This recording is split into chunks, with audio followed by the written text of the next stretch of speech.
DT Lockdown Learning, lesson number 3 of the robotic arm. And last week you should have all your fingers strung up nicely. So you've got this one plus the other 3 fingers strung up with the straw and the string, all held securely in place. And you should also actually have the first parts of the thumb strung up, and noted that from here it goes around the back of the thumb. Okay, and you'll work on that today. This week I've also attached the rubric, which is going to be your assessment for the final week, which is next week. So it's the 4th week next week. This is lesson 3, and on week 4 you will submit the final prototype, and the rubric for that is also attached to this week, so your teachers can give you a mark for it and you can see what you need to do to improve it before next week. Okay, so what are we going to do this week?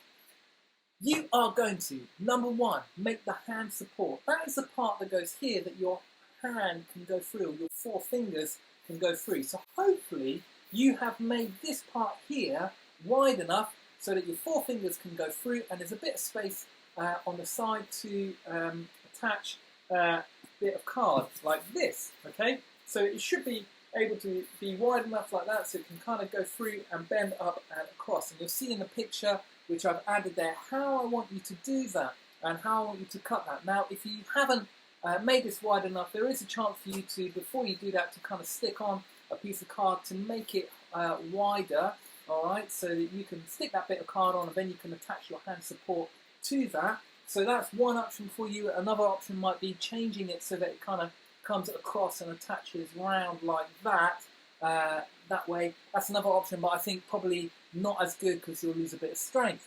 So you can see on the photo also the shape and also how you can indent it with a ruler so that it folds really nicely for you. Okay, that is number 1 task. Attach it with sellotape or a glue gun if you have access to one. Number 2 is to string up the thumb. Do this bit of part here if you've not done that already, and then take it out the back. Again, you'll see that they have a bit of straw that just comes through here. That kind of helps this bit not tear, all right, but not essential, but it will last longer if you do that. And then just you'll need to see on the picture where you need to add those bits of straw, and you'll see that it's also attached onto the hand support which you are going to make today as well, and you would have done first. So you can see where all of those parts of straws need to go, so that you can bring that string through nicely and use your thumb in the correct way. Okay, the third thing I want you to do is to loop up the string in the right place. You can see I've made this loop right here, just with a simple knot. It's way too long. Obviously I want that to be more like here, and you don't want to do that loop until you make your hand support and you have your thumb running around the back. Alright, so that's number 3. And number 4 today, I want you to assess yourself on the rubric, see how you think you're doing, look at it yourself, and just have a think about that so you can see how to improve it. Next week we're going to work on strengthening the material in key areas. That's the stiffness and the elasticity. We're going to finish any modifications, complete a test, and then submit the final product to your teacher.